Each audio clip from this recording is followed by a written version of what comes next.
बढ़ते आज के सवाल जवाब की तरफ। सबसे पहला सवाल हमारे पास आ रहा है, अभिषेक जी का निफ्टी 50 15% तक गिरेगा, लिख के रख लो भाई। और आगे हर्ट भी होती है, तो ये हेटर नहीं है, ये अपनी बात रख रहे हैं। बट थोड़ा सा मैं जानना चाहता था कि लिख के मैंने रख लिया कि 15% गिरेगा।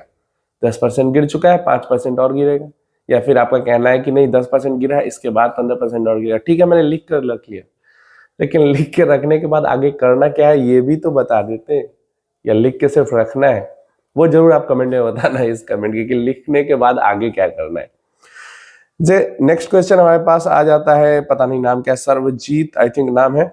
सिफर सर, एक वीडियो में देखा राजू सर की कि स्मॉल कैप में इन्वेस्ट नहीं करना है, मिड कैप में इन्वेस्ट कर सकते हैं, लॉजिक नहीं समझा, आई फील दोनों में लमसम करना चाहिए, आपकी क्या एडवाइस है प्लीज सर? देखिए, जहां तक राजू जी की बात है, ये सिप वर्स आई थिंक सिप नहीं स्टार SIP वाले राजू जी की आई थिंक बात कर रहे हैं।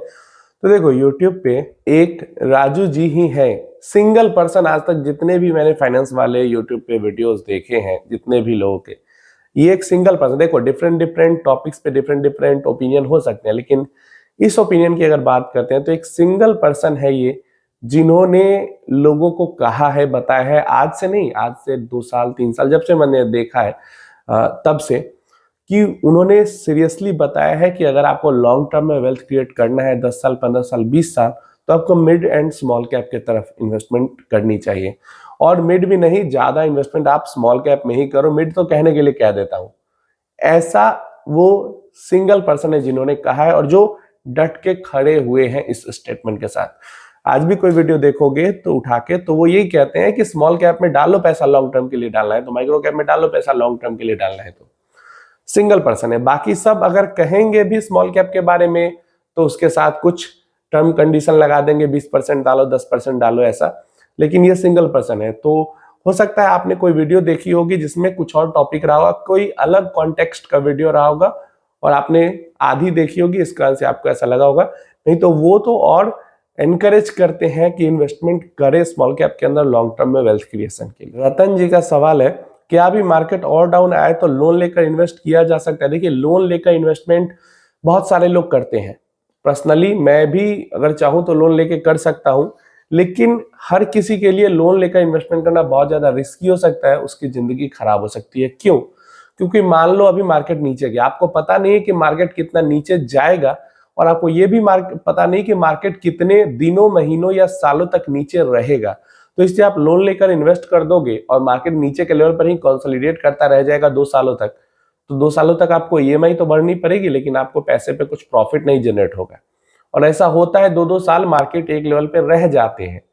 तो इसलिए लोन लेकर इन्वेस्ट करना अच्छा नहीं है। एक नॉर्मल इन्वेस्ट, लोन लेकर भी उसी के लिए इन्वेस्ट करना अच्छा है जिसके पास पहले से बहुत ज्यादा पैसा है, तो वो लेवरेज का फायदा उठा सकता है कि अगर थोड़ा इधर उधर हुआ तो उसके पास पैसा है वो करने के लिए।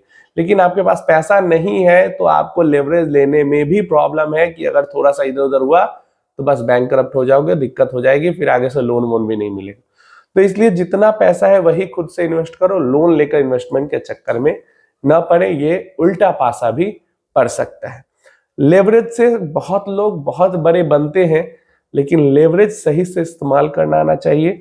और इन्वेस्टमेंट के लिए मुझे लगता है एक मिडिल क्लास इंसान को अपनी कमाई में से इन्वेस्ट करना, वो ज्यादा शांति से इन्वेस्ट कर सकता है। लोन लेकर इन्वेस्ट करना दिक्कत हो जाएगी। मोहन महाजन जी का क्वेश्चन है, डियर सर, मुझे लगता है कि फ्यूचर में IT सेक्टर चलेगा, तो मैं टाटा डिजिटल इंडिया फंड रखना चाहता हूँ। सिंस इंसेप्शन रिटर्न 20% दिखा रहा है, मैं ओनली 5 to 10% रखना चाहता हूँ, क्या ये राइट डिसीजन होगा? Please suggest me. देखिए, पहली चीज समझनी ये जरूरी है कि सिंस इंसेप्शन रिटर्न या फिर जो 5-10 साल का पीछे परफॉर्मेंस है, वो देखकर इन्वेस्ट करना डाइवर्सिफाइड फंड के लिए सही है। इसी flexi cap, mid cap, small cap, multi cap, इन सब टाइप के फंड्स के लिए सही है।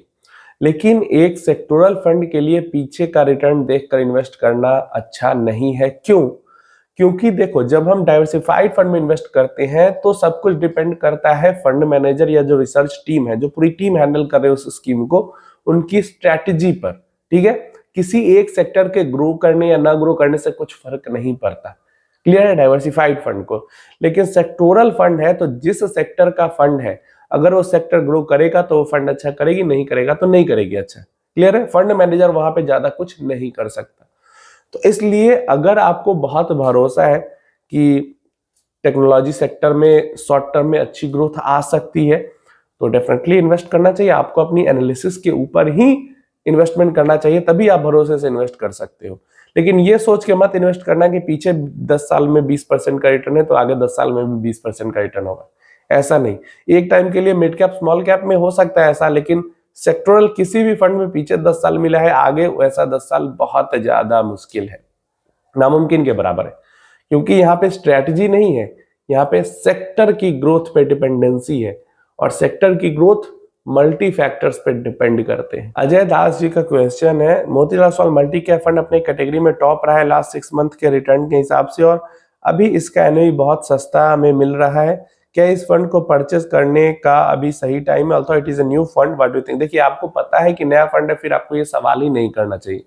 दोनों चीज आप यहाँ पे सवाल आप गलत कर। सबसे पहला तो अपने कैटेगरी में टॉप कर रहे हैं लास्ट 6 मंथ में, 6 महीने में कोई डाइवर्सिफाइड फंड टॉप कर रहा है तो इसका मतलब ये नहीं है कि वो लॉन्ग टर्म में उसकी परफॉर्मेंस काफी अच्छी रहेगी। ऑल्दो देखो, एएमसी अच्छी है, एएमसी के परफॉर्मेंस के अकॉर्डिंग आप देख सकते हो कि हाँ, बाकी इसके मिड कैप या फ्लेक्सी कैप या स्मॉल कैप या लार्ज एंड मिड कैप वैसे फंड्स का एक देख सकते हो कि वो सब अगर ठीक कर रहे हैं तो ये फंड नया भी है तो ठीक कर सकता है, ये आप जरूर कह सकते हो। लेकिन मल्टी कैप कैटेगरी में 6 महीने से बहुत बढ़िया परफॉर्म कर रहा है इसलिए इन्वेस्टमेंट कर दे, ये सही बात नहीं है। दूसरा अगेन आपकी चीज है कि और इसका एनएवी बहुत सस्ता, तो एनएवी सस्ता महंगा से कोई फर्क नहीं पड़ता है। आप बहुत टाइम से आप हमारे चैनल के साथ भी जुड़े हो और आप इन्वेस्टर भी पुराने हो, मुझे पता है, क्योंकि बहुत टाइम से तो आप हमारे चैनल के साथ ही जुड़े, व्यूअर हो, कमेंट्स भी आपके आते हैं।